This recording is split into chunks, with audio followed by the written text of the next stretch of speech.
주님의 평화가 함께하기를 축복합니다.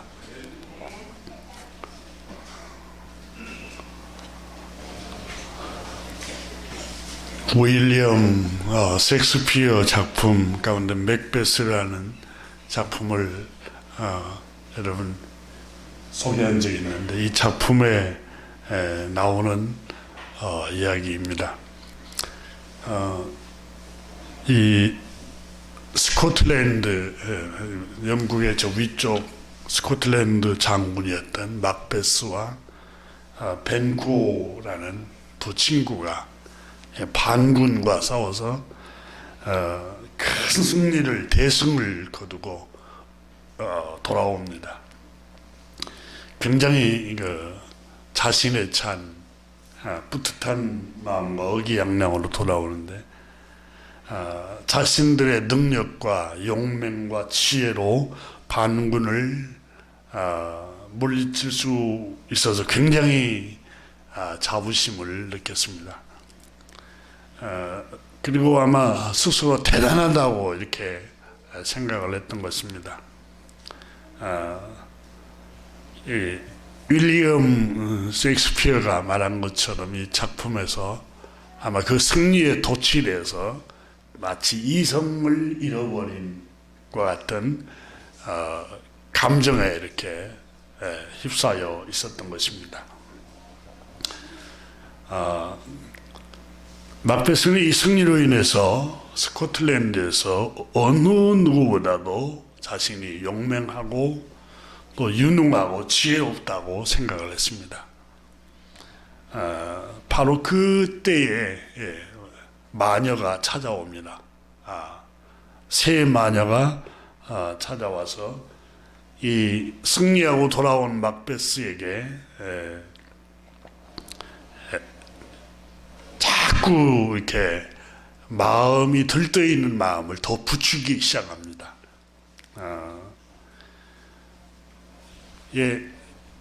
셰익스피어는 여기에서 이 마녀라고 표현을 했지만은 아마 하나님의 말씀인 성경 말씀에 이 악마, 사단, 마귀를 표현했던 것 같습니다. 이 작품에서 여러 가지 교훈하고 있습니다만은 승리하고 성공했을 때에는 마냥 즐겁고 기쁘지만은 마녀가 찾아오는, 악마가 찾아와서 사람 마음을 이성을 잃어버리게 한다는 겁니다. 전쟁하고 승리하고 돌아오니까 만세 맥베스 만세 맥베스 계속해서 두 손을 높이 들고 막 만세라고 불러주기 시작합니다. 맥베스 만세, 당신은 앞으로 왕이 될 것입니다. 이렇게 그때 왕은 덩크 왕이 아주 선정을 베풀고 있었습니다. 그런데 갑자기 당신은 왕이 될 것입니다 라고 자꾸 부추기는 겁니다.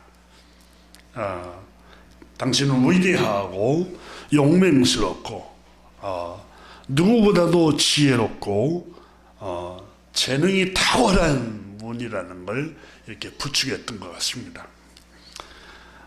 이 맥베스 마음에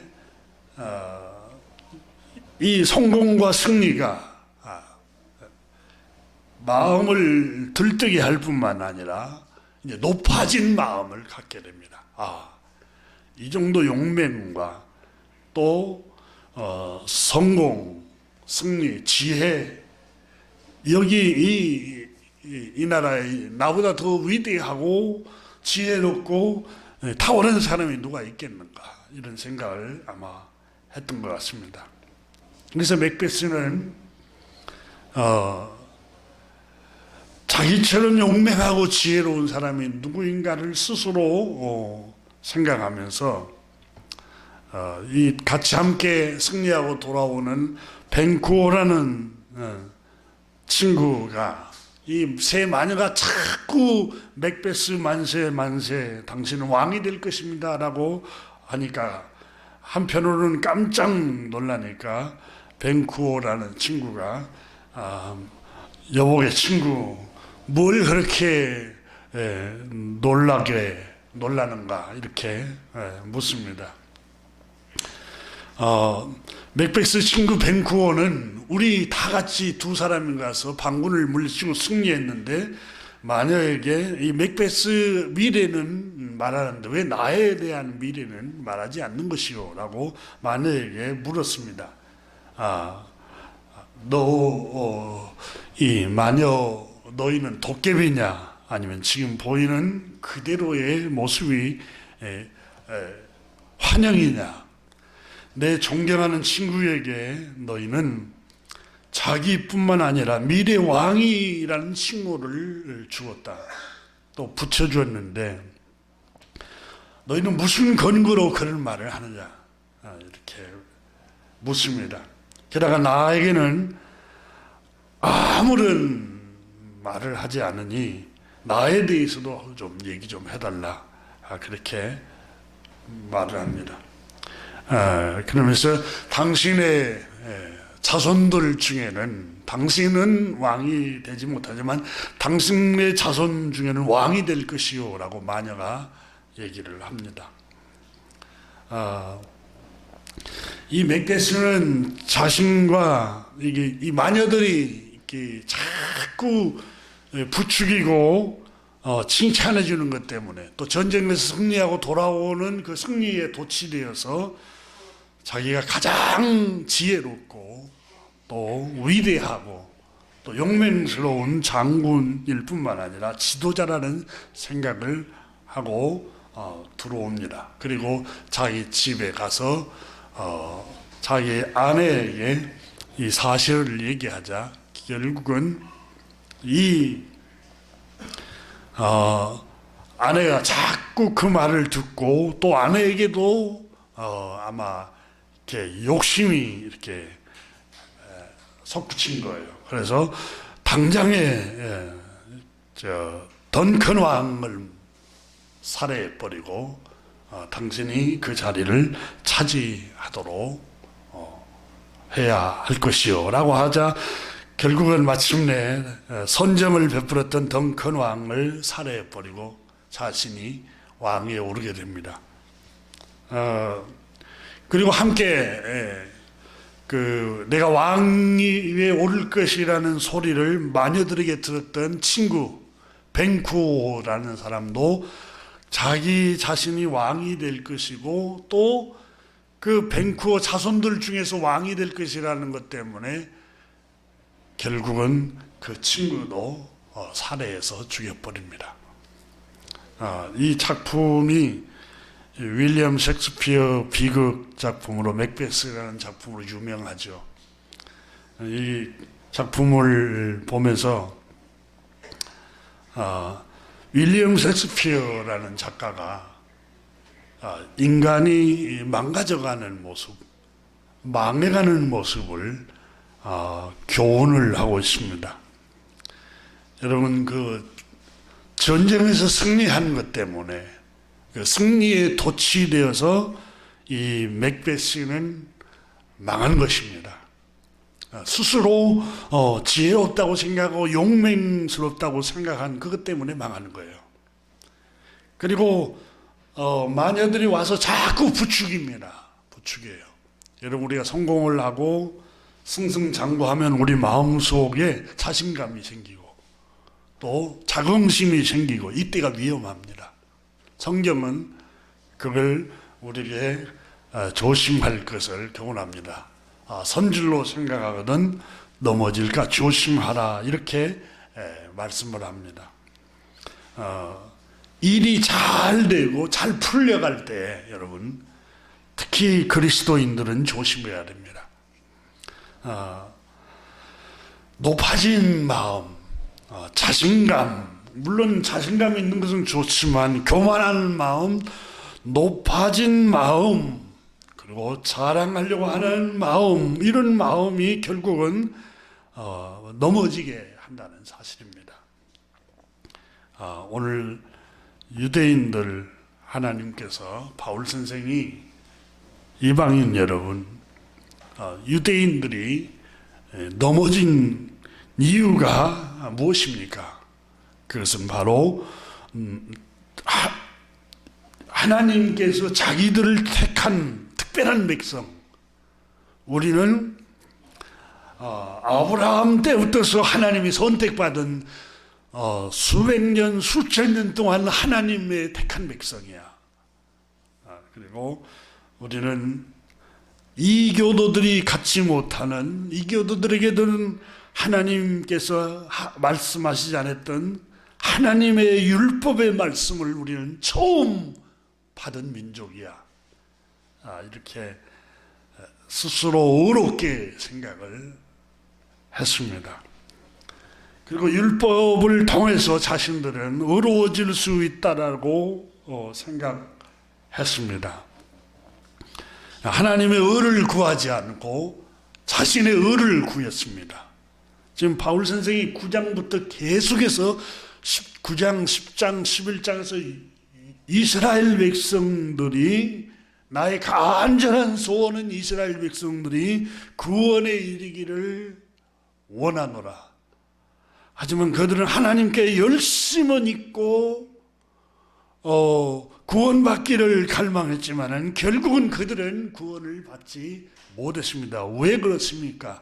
그들은 하나님의 의를 구하지 않고 자기 의를 구했기 때문입니다. 이 점을 끊임없이 강조를 하고 있습니다. 그래서 오늘 11장에서도 바울 선생은 이제 구원을 얻는 이교도 여러분, 이방인 여러분, 여러분이 구원을 받았다고 해서, 여러분이 하나님의 은혜를 입었다고 해서 절대로 여러분 우쭐거리고 자긍하고 교만하고 높아진 마음을 품어서는 안 됩니다. 이걸 강조를 합니다. 왜냐하면 여러분은 그렇게 하면 반드시 망합니다. 원가지도 하나님께서 가차없이 잘라버렸는데 접붙임을 받은 돌감람나무와 같은 쓸모없는 가지를 참 감람나무에게 접붙임을 여러분은 받았습니다. 그런데 여러분이 이스라엘 유대 백성들을 보고 거울로 삼지 않고 교훈으로 삼지 않으면 여러분이 하나님의 자녀로 믿음으로 구원을 얻었다 하지만 하나님은 언제든지 하나님은 잘라버리실 것입니다. 이것이 바울 선생이 오늘 본문에 계속해서 하신 말씀입니다. 여러분 성경에 보면 교만해서 망하는 사람들이 많습니다. 여러분 사울 왕도 전쟁에서 승리하고 돌아오니까 이게 이성을 잃어버린 거예요. 이성을. 그러잖아요. 아말렉 군대와 전쟁하기 전에는 하나님의 말씀에 그저 순종하고 살아갑니다. 근데 아말렉 전쟁에서 승리하고 돌아온 후에는 길갈에다가 자기 기념비를 세웁니다. 하나님께 영광을 돌리지 않고 나의 위대함, 나의 용맹스러움, 나의 지혜, 내가 여기서 전쟁에서 승리를 거둔 기념비를 세우고, 그리고 하나님이 다 진멸을 하라고 하셨는데 살찌고 또 탐스러운 것들, 동물들은 다 가지고 옵니다. 그리고 핑계를 댑니다. 하나님께 제사를 드리려고 그랬습니다. 근데 본 바탕의 본질은 탐욕이었다고 성경은 기록을 하고 있습니다. 그래서 전쟁에서 승리하고 돌아온 후에는 말씀을 듣지 않습니다. 사무엘 선지자가 전하는 말씀에 귀를 기울이지 않습니다. 하나님께서 사무엘을 부르시죠. 어느 날. 그리고 사울을 내가 버리기로 했다. 이렇게 계시를 하십니다. 이게 그러면서 하나님 말씀하셔야 돼요. 스스로 작게 여길 때에 내가 그를 택했지만 그가 교만함으로 내가 버리고 내 마음에 합한 사람을 세우겠다. 이렇게 말씀하시잖아요. 사울 왕에게 가서 임금님 어찌하여 하나님의 말씀을 없이 여깁니까? 하나님께서 어젯밤에 당신을 버리기로 잘라내기로 하셨습니다. 왜냐하면 하나님이 당신을 은혜를 주시고 축복을 주시고 높이 세우실 때는 스스로 작게 여길 때 하나님이 당신을 선택하셨습니다. 스스로 작게 여길 때, 겸손할 때 하나님이 은혜를 부어주셨습니다. 이렇게 말씀을 합니다. 여러분, 어떻게 사울 왕에게만 하신 말씀이겠어요? 우리에게 하신 말씀입니다. 하나님은 겸손할 때 은혜를 주십니다. 겸손할 때. 여러분, 그 유명한 사자굴에 던짐을 받았지만 하나님의 보호로 머리털 하나도 상하지 않고, 풀무불에 던져졌지만 머리털 하나도 상하지 않고 하나님이 지켜주신 다니엘서 4장에 느부갓네살 왕이라는 통치자를 기록을 합니다. 이 느부갓네살 왕을 하나님께서 이 4장에서 기록을 하는데, 느부갓네살 왕을 하나님께서 어느 날 느부갓네살아, 너는 높은 영광의 자리, 왕의 자리에서 끌려 내려와서 저 깊은 산 속에 들어가서 들짐승과 함께 7년 동안 처참하게 밤에 이슬을 맞으면서 손톱, 발톱, 머리털도 잘라낼 수 없는 그런 환경에서 너는 처참하게 짐승처럼 보내게 될 것이다. 이렇게 말씀을 합니다. 그 다니엘 선지자를 통해서 말씀하시죠. 그런데 왜 하나님께서 느부갓네살 왕을 끌어내리시느냐? 끌어내신 이유에 대해서 다니엘서 4장에 말씀합니다. 이게 전쟁이 다 끝나고 주변국을 다 통치하고 이 식민지로 삼고 제국을 다 지배했을 때 바벨론의 통치자 느부갓네살이 옥상으로 올라가서 시내를 내려보면서 이 크고 위대한 바벨론을 내 힘과 내 능력과 내 지혜로 건설했더라 하고 스스로 혼잣말로 말을 합니다. 그때에 하늘에서 느부갓네살아 하는 음성이 들려왔습니다. 너는 사람에게 쫓겨나서 들짐승과 함께 소처럼 풀을 먹을 것이요, 이와 같이 7년 동안 짐승처럼 처참하게 너는 고통스러운 나날을 보낼 것이다. 그래서 이 7년 동안 네가 깨닫는 게 지극히 높으신 하나님이 인간 나라를 다스리시며 그분의 뜻대로, 자기 뜻대로 그것을 누구에게든지 주시는 주권을 주님이 쥐고 계시는구나. 그걸 뼈에 사무치도록 알기까지 너는 거기에서 고생할 줄 알라. 이렇게 말씀합니다. 다니엘서가 우리에게 주는 교훈이, 그 다니엘 선지자가 하나님께서는 내 능력, 내 지혜, 내 용맹함, 나의 재능, 내 힘, 내가 이걸 이루었다라고 하는 걸 성경은 교만이라고 말합니다.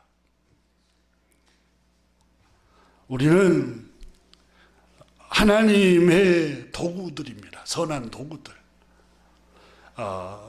테레사 수녀님이 고백한 것처럼 나는 주님의 손에 들려있는 몽땅 연필에 불과하다. 도구에 불과하다 그러세요. 이게 겸손입니다, 여러분. 우리가 영원하지 않습니다. 금방 세상에 꽃처럼 피었다가 떨어지는 게 사람의 생명이라고 이사야 선지자는 우리에게 예언을 하고 있습니다. 오늘 본문의 25절에 이렇게 말씀을 합니다. 오늘 본문 25절 한번 보십시오. 형제들아, 너희가 스스로 지혜 있다 하면서 이 신비를 너희가 모르기를 원치 아니하노니 그랬어요. 여기서 이 형제들은 이방인들을 말합니다. 너희가 스스로 지혜 있다고 생각하는데 실상 너희가 하나님의 신비를 알지 못하고 있다. 이방인들이 처음 주님을 믿기 전에는 자기들은 스스로 죄인이라는 사실을 인식을 했습니다.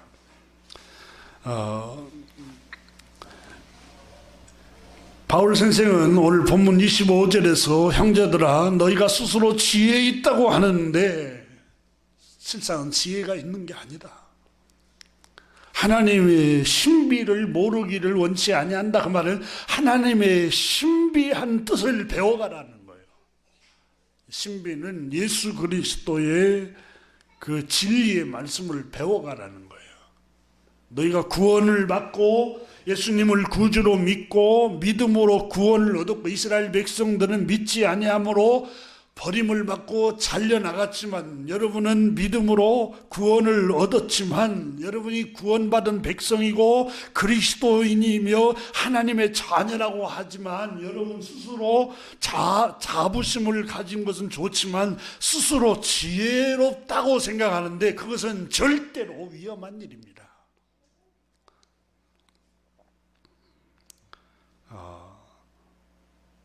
하나님의 은혜를 입은 이방인 여러분, 스스로 지혜롭고 여기고 있는 것이 얼마나 위험한 일인지 왜 알지 못합니까? 여러분은 스스로 지혜롭다고 하면서 하나님의 신비를 왜 알지 못합니까? 스스로 지혜롭다라고만 생각하지 말고 하나님의 깊은 뜻을 배워가십시오. 하나님의 말씀을 배워가십시오. 하나님의 신비인 그리스도를 배워가십시오. 그렇게 말씀합니다. 다시 말하면 하나님이 누구신가를 알아가십시오 하고 말씀합니다. 이스라엘 백성들이 자기를 의롭다고 생각하는 것 때문에 잘려나갔어요. 하나님의 은혜를 입지 못하고 축복을 받지 못하고 결국은 가차없이 하나님의 심판을 받았다고 말씀합니다. 여러분, 교만하고 높아진 마음이 얼마나 위험한가. 오늘 성경은 우리에게 계속해서 말씀합니다. 자, 20절 한번 보십시오. 옳도다 그들은 믿지 아니함으로 꺾이고, 그 말은 그들은, 유대인들은, 이스라엘 사람들은 믿지 아니함으로 꺾여 나갔어요. 망했어요. 구원을 못 받았어요. 그리고 너는 믿음으로 구원받았느냐, 섰느니라. 너희는 믿음으로 하나님 백성이 되었느니라. 그런데 그렇다고 해서 높아진 마음을 품지 말고 도리어 두려워하라. 그 말은 겸손하라. 그 말이에요. 하나님께서 우리에게 두려워하라. 그 말은 겸손하라는 말씀이에요. 25절 다시 한번, 20절 한번 봅니다. 옳도다 그를 믿지 아니함으로 꺾이고 너는 믿음으로 섰느니라. 높은 마음을 품지 말고 도리어 두려워하라. 그리고 21절에 하나님이 원가지들도 아끼지 아니하였은즉 너도 아끼지 아니하시리라. 그러니까 높아진 마음을 품지 말라. 원가지들이 왜 아끼지 하나님이 안 하시고 잘라버렸느냐? 높아진 마음 때문에 하나님이 잘라버린 거다. 교만한 마음 때문에. 그러면서 오늘 본문 계속해서 우리가 읽은 25절에서도 형제들아 너희가 스스로 지혜 있다고 하면서 실상은 너희는 하나님의 신비를 알지 못하고 있다. 지혜롭지 못하다는 거예요. 그래서 성경은 우리에게 오늘 본문의 바울 선생은 계속해서 말씀을 합니다. 겸손하라고 말씀합니다. 사무엘 선지자가 하나님의 음성을 듣잖아요. 사무엘상을 읽어보면 어린 아이가. 근데 엘리의 두 아들은 제사장입니다. 직분이 목사예요. 근데 하나님의 음성을 못 들어요. 근데 사무엘은 10대도 아닌 어린 아이가 하나님의 음성을 들어요. 엘리 가정에도 무슨 일이 일어날 것인가를 하나님이 미리 말씀하십니다. 이유가 뭐냐면 엘리 아들들은 높아진 마음 때문에 하나님의 음성을 못 듣습니다. 근데 어린 사무엘은 자다가도 사무엘아 하는 음성을 하나님이 부르시니까 엘리에게 달려갑니다. 주여 내가 여기 있나이다 말씀하옵소서 그러잖아요. 그러니까 엘리가 세 번째까지 사무엘이 그 반응을 보이니까 내가 부른 게 아니라 하나님이 너를 부르고 계신다. 주님이 또 너를 부르시거든. 주여 Here I am. 여기에 내가 있습니다. 말씀만 하옵소서. 그렇게 대답을 해라. 그러니까 주님이 부르자 엘리 제사장이 가르친 대로 사무엘 선지자가 그대로 하나님의 주여 내가 여기 있사오니 말씀하옵소서 말씀만 하옵소서 라는 음성으로 겸손한 마음으로 주님의 말씀을 듣습니다. 그래서 하나님의 음성이 사무엘에게 내려오지 않습니까? 하나님의 은혜는 물이 위에서 밑으로 오른 것처럼 겸손한 사람에게 은혜가 내려집니다. 이게 모든 선지자들이 얘기하고 있는 거예요. 여러분 보세요.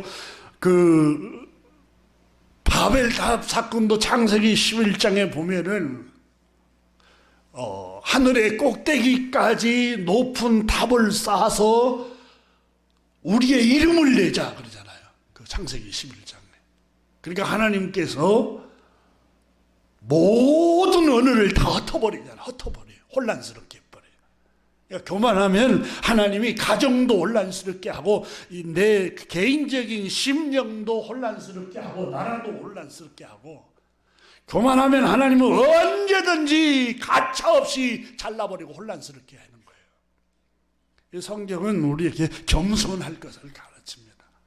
구원을 얻는 이방인 여러분 높아진 마음을 품지 마십시오. 이스라엘 백성들이 왜 잘려나간 줄 아십니까? 높아진 마음, 자기를 의롭게 생각하는 마음 때문에 하나님의 준엄한 심판을 받았습니다.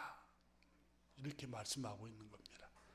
그럼에도 불구하고 여러분은 또 자기를 스스로 지혜롭다고 생각하니 이것처럼 위험한 일이 어디 있겠습니까? 하고 바울 선생이 오늘 본문에 얘기하고 있는 겁니다.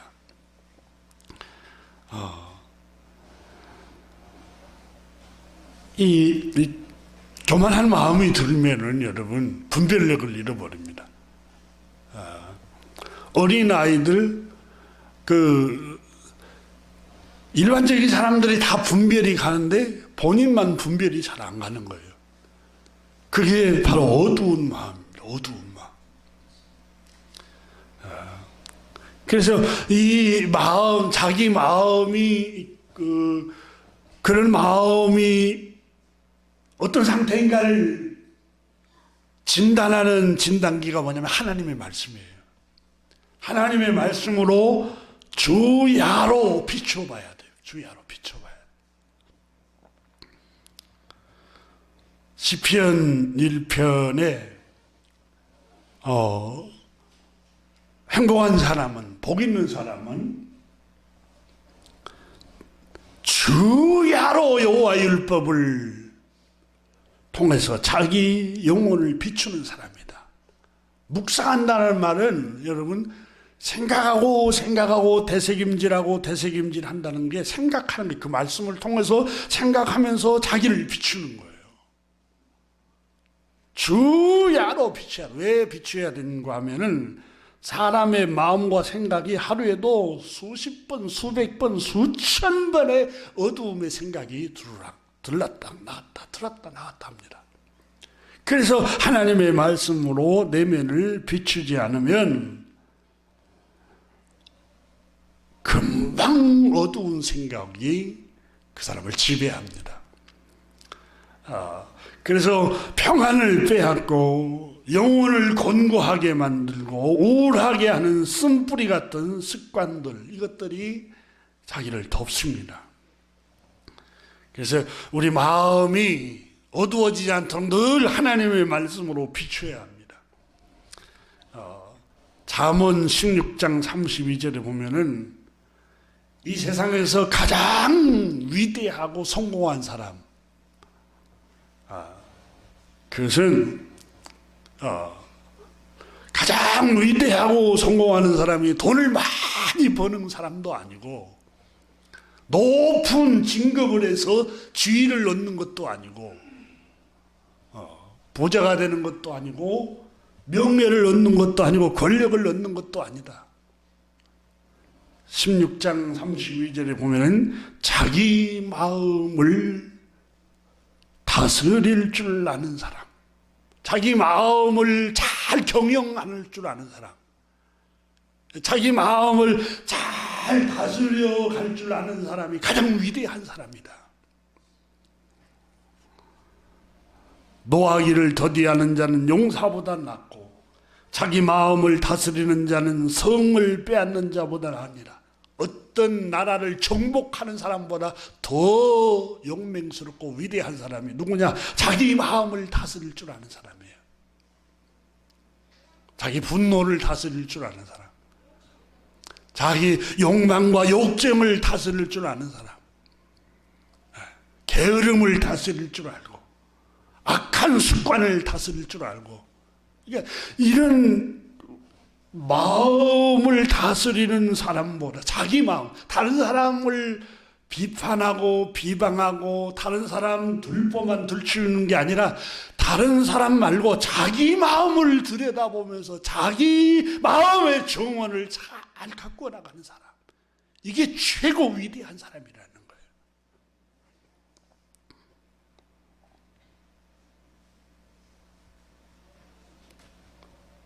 진정한 승리는 자기 마음을 관리하고 자기 생각을 다스리는 것입니다. 우리 주님께서는 하나님 나라 천국은 마치 밭에 정원에 씨앗을 뿌리는 것 같다. 좋은 씨앗을 뿌리는 것과 같다. 씨앗은 생명의 말씀, 하나님의 말씀이요, 밭은 너희 마음이다 그랬어요. 그러니까 하나님의 나라는 여기 있다 저기 있는 게 아니라 너희 마음 속에 있다고 말씀하셨잖아. 이 마음에 생명의 씨앗을 뿌려야 돼. 생명의 씨앗을. 분노, 원망, 시기, 질투, 헐뜯고 비난하고 부정적인 것을 여러분 마음의 정원에 뿌리면은 과감하게 그 쓴뿌리를 다 뽑아내고 좋은 씨앗을 뿌려야 돼. 좋은 씨앗을.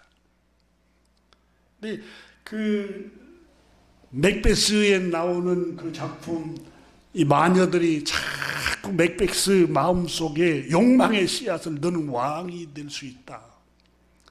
지금 선정을 베푼 왕이 있는데 너가 그를 살해하고 네가 차지해야 된다 하고 그 욕망의 씨앗을 막 뿌리잖아요. 바울 선생 오늘 본문에 이방인들에게 이 높아진 마음, 교만한 마음은 형제 여러분 위험한 일입니다. 스스로 지혜롭다고 여기는 것도 얼마나 위험한 줄 아십니까? 여러분, 우리는 충분히 우리 마음을 가꿀 수 있습니다. 다스릴 수 있고 가꿀 수 있어요. 사람인데 어떻게, 그것은 여러분 악마의 그루밍입니다. 자, 창세기 4장 4절에 보면은 죄로 타락한 아담의 아들 가인이 아벨을 죽이죠. 근데 분노를 못 이겨서, 혈기를 못 이겨서 시기심 때문에 죽일 때 하나님께서 가인에게 말합니다. 내가 선을 행하면 어찌 낯을 들지 못하겠느냐? 선을 행하지 않으면 죄가 문 앞에 엎드려지어 있느니라. 죄가 너를 원하나 너는 죄를 다스릴지니라 그랬어요. 다스릴 수 있다는 거예요. 그러니까 이 선을 행하지 아니하면 죄가 지배한다는 거예요. 그러니까 선을 행해야 여러분 죄가 지배를 하지 않고 선한 곳으로 달려가야 악이 멀리 갑니다. 능히 너는 죄를 다스릴 수 있느니라 그랬어요. 마음을 여러분 다스릴 수 있어요. 성경 창조주 하나님께서 우리에게 그런 능력을 주셨어요. 고린도전서 10장에 사람이 감당할 시험밖에 너에게 단 것이 없나니 그랬어요. 우리에게 주님께서 그러잖아요. 할 수 있거든이 무슨 말이냐 그랬어요. 부정적인 말이 무슨 말이냐. 믿는 자에게는 능치 못할 불가능이 없다는 말이에요. 능치 못할 일이 없다는 말은 불가능한 일이 없다는 거예요. 우리 마음을 충분히 다스려 갈 수 있습니다. 사람이니까 나도 사람인데 그건 여러분 하나님의 말씀을 부정하는 거예요. 우리 할 수 있어요, 여러분. 마음을 잘 다스려 갈 수 있어요, 다.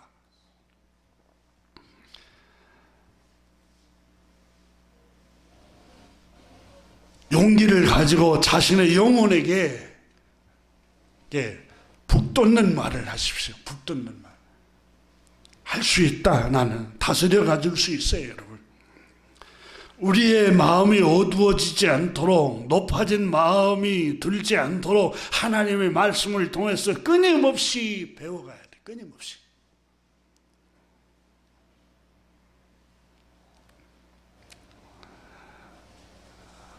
스스로 지혜롭게 여기지 말고 하나님의 신비를 배워가십시오 하고 바울 선생이 오늘 본문 25절에서 언급을 합니다.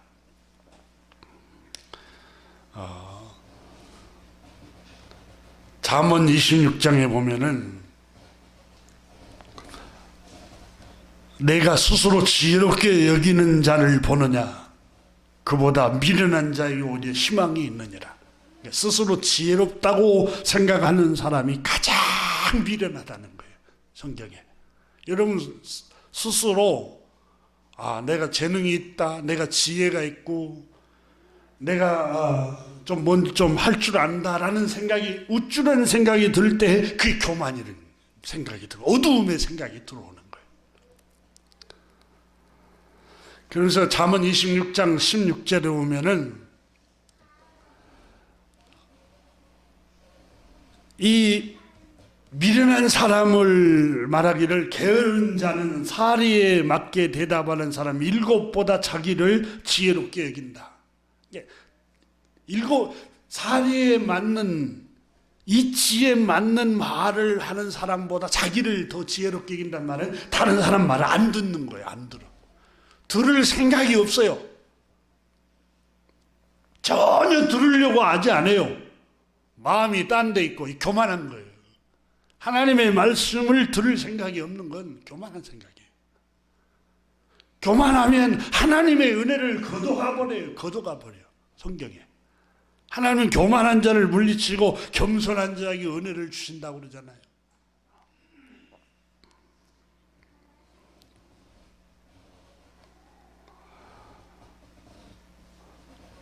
하나님의 인자하심에 머물러 있으십시오.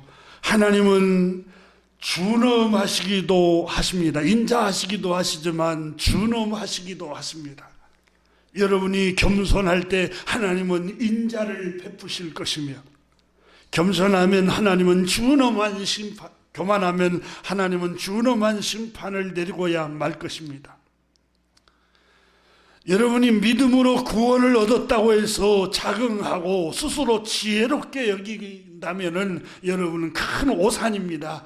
이방인 여러분. 바울 선생이 이방인들에게 말씀을 합니다.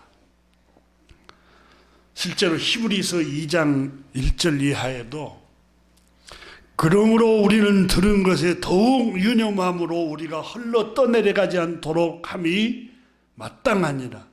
천사들을 통하여 하신 말씀이 경고하게 되어 모든 범죄함과 순종하지 아니함이 공정한 보응을 받았거든 우리가 이같이 큰 구원을 등한히 여기면 어찌 그 보응을 피하리요. 구원이 떠내려갈까 조심하라. 이방인 바울 선생이 이방인들에게도 말씀합니다. 너희가 믿음으로 구원을 받았다고 해서 스스로 지혜롭게 여기는데 여러분 믿음이 위험하지 않도록 조심하라는 거예요.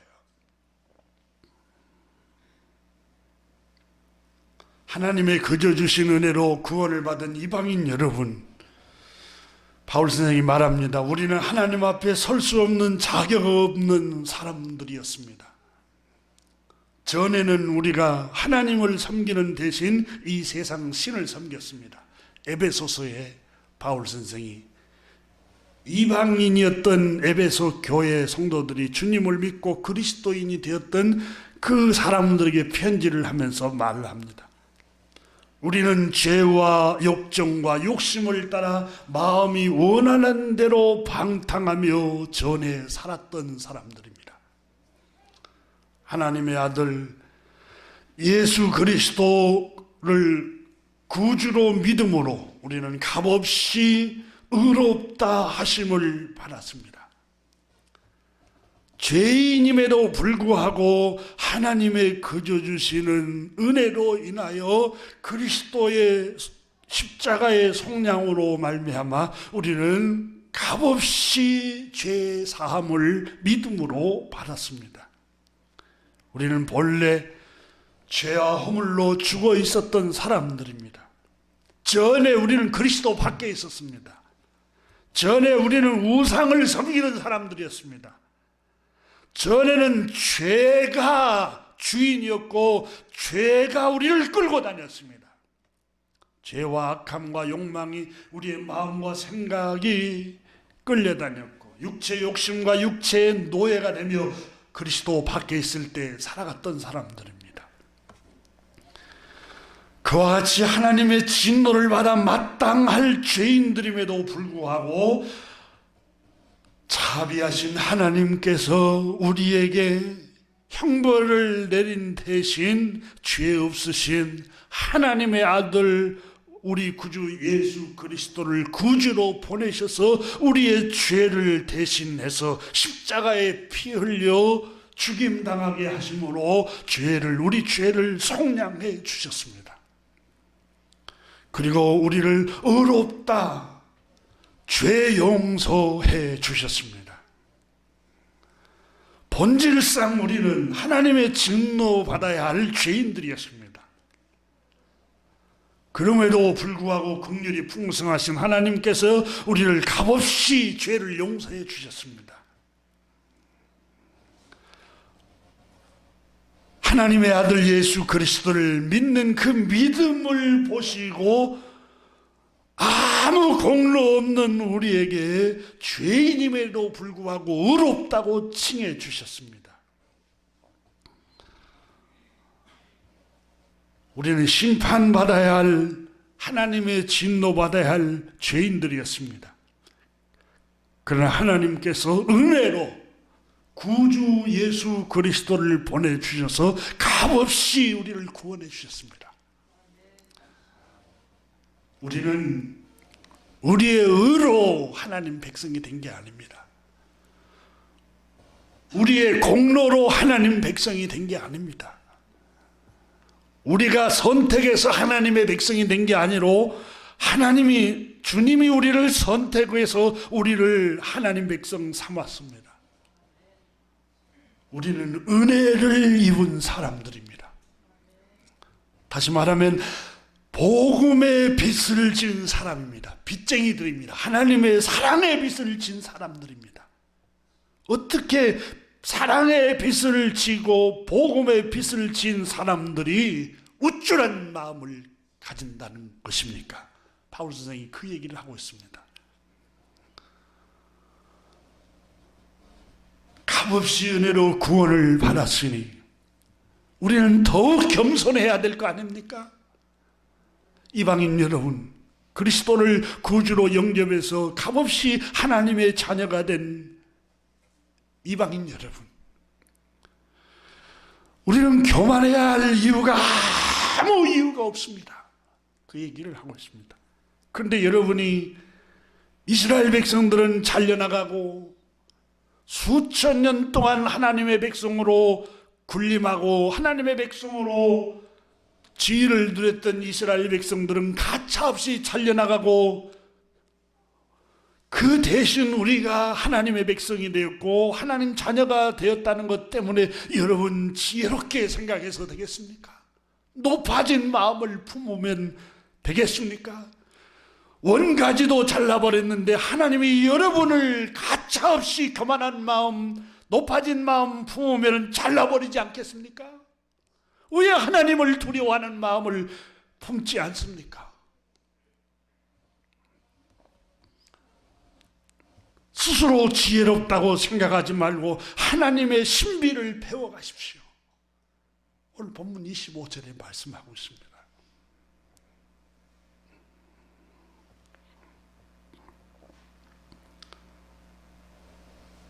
우리는 끊임없이 주님에 관해서 배워가야 됩니다. 여러분 다시 한번 본문 25절을 보십니다. 한번 같이 읽습니다. 형제들아, 너희가 스스로 지혜 있다 하면서 이 신비를 너희가 모르기를 내가 원하지 아니하는 이 신비는 이방인의 충만한 수가 들어오기까지 이스라엘에 들어는 우둔하게 된 것이라. 이스라엘이 우둔하게 된 것 때문에 이방인 여러분, 구원받은 형제 여러분, 여러분이 스스로 지혜 있다고 생각하고 이스라엘 백성들은 우둔하게 됐다고 생각하고 계십니까? 하나님의 신비를 배워가십시오. 하나님의 신비 중에 하나가, 신비는 그리스도, 예수 그리스도입니다. 근데 그 중에 하나가, 하나님은 교만한 사람을 가차없이 잘라내버린 게 하나님의 신비입니다. 그걸 배워가라는 거예요.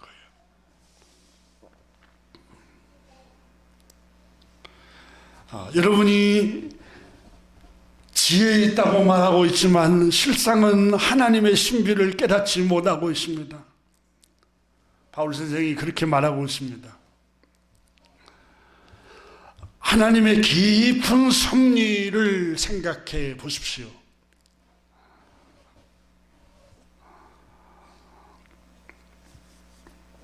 (26절을) 보십니다. 26절 함께 읽습니다. 그리하여 온 이스라엘이 구원을 받으리라 기록된 바 구원자가 시온에 오사 야곱에게서 경건하지 않는 것을 돌이키시겠고 라는 말씀을 합니다. 여러분, 이스라엘은 우둔하게 되었다, 둔하게 되었다, 미련하게 되었다라는 뜻입니다. 그런데 이방인들은 자기들이 예수님을 구주로 믿어 구원받았던 것 때문에 스스로 지혜롭게 여기고 있는 걸 바울 선생은 노심초사하면서 책망을 합니다. 그러면서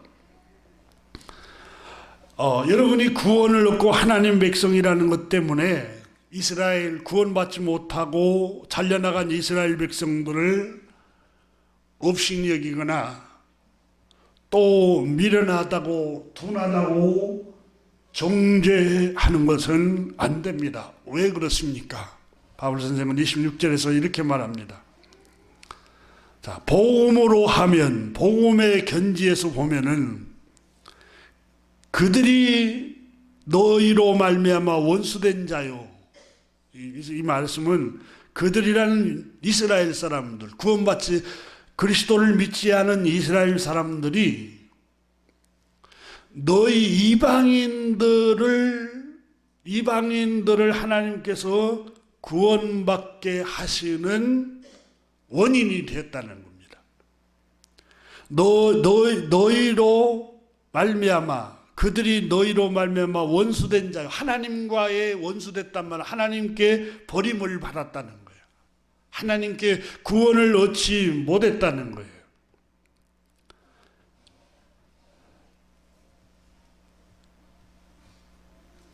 온 이스라엘이 오늘 성경 말씀에 그들이 구원받지 못한 이유에 대해서 바로 너희들이 하나님의 긍휼을 입고 구원받게 하는 원인이 되게 했다, 이렇게 말씀을 합니다.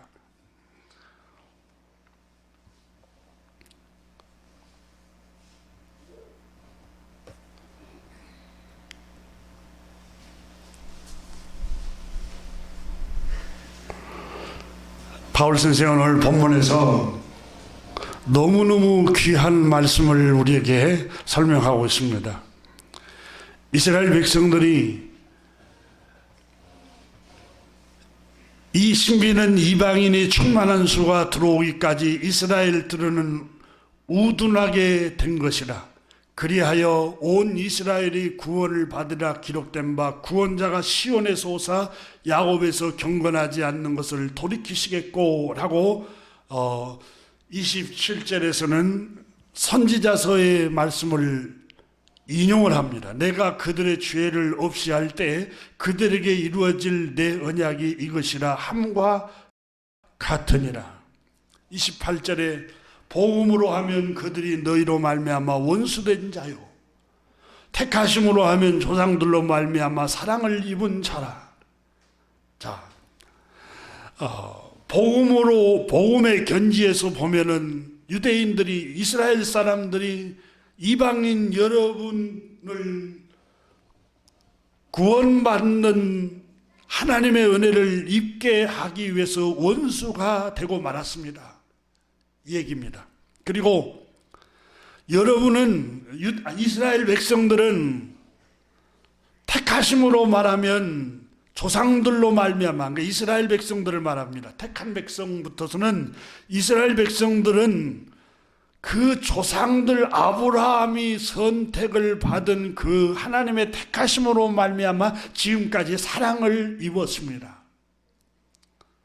근데 이스라엘 백성들은 언제까지 하나님께서 이렇게 구원에 이르지 못하도록 정해놓으셨는가? 26절 보세요. 25절에서는 이방인의 충만한 수가 들어오기까지, 이방인이 충분히 구원받은 수가 들어오기까지 이스라엘에게들은 우둔하게 된 것이라. 이스라엘이 구원받지 못하게 된 것이라. 근데 26절에 보면은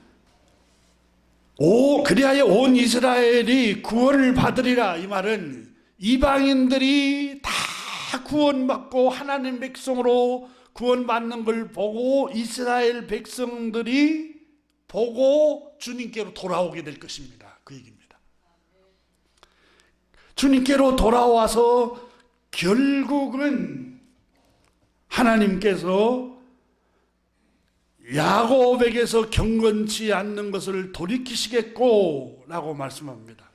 그러니까 야곱 자손 이스라엘 백성들이 회개하고 주님께 돌아오고 구원받게 할 것입니다. 그러므로 이방인 여러분, 이스라엘 백성들을 정죄하지 마십시오.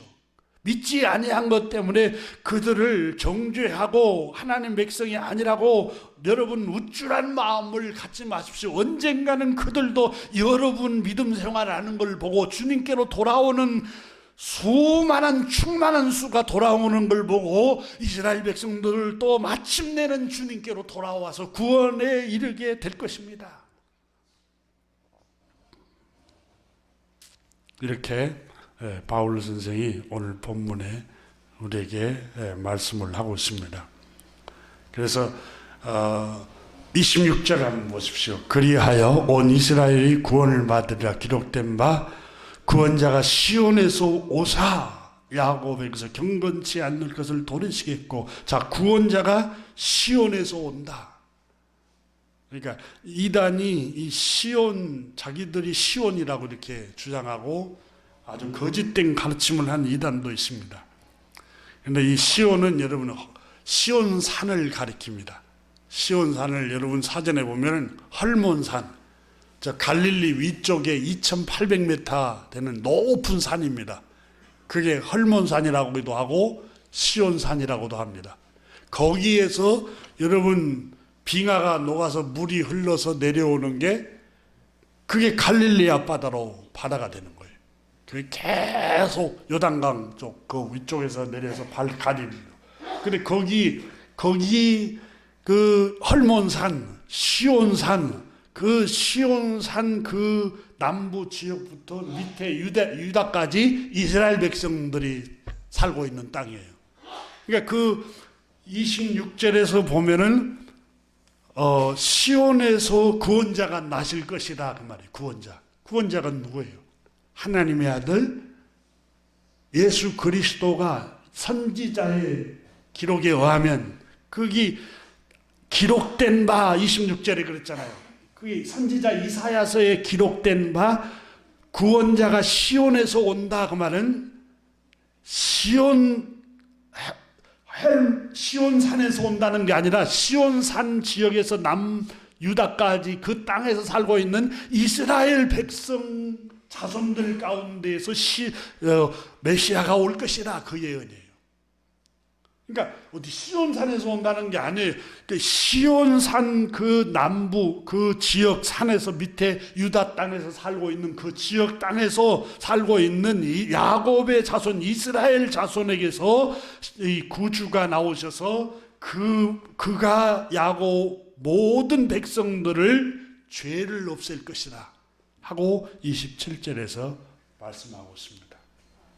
오늘 본문 다시 정리해서 말씀드립니다. 교우 여러분, 어떤 이스라엘 백성들은 이방인들에게 주님은 이방인들에게 교만하지 말고 겸손히 행하십시오. 스스로 지혜롭다고 생각하지 마십시오. 하나님은 여러분이 정죄하고 있고 업신여기는 구원받지 못했다고 하는 저 이스라엘 백성들도 주님께로 돌아옵니다. 기도하겠습니다. 하나님 아버지,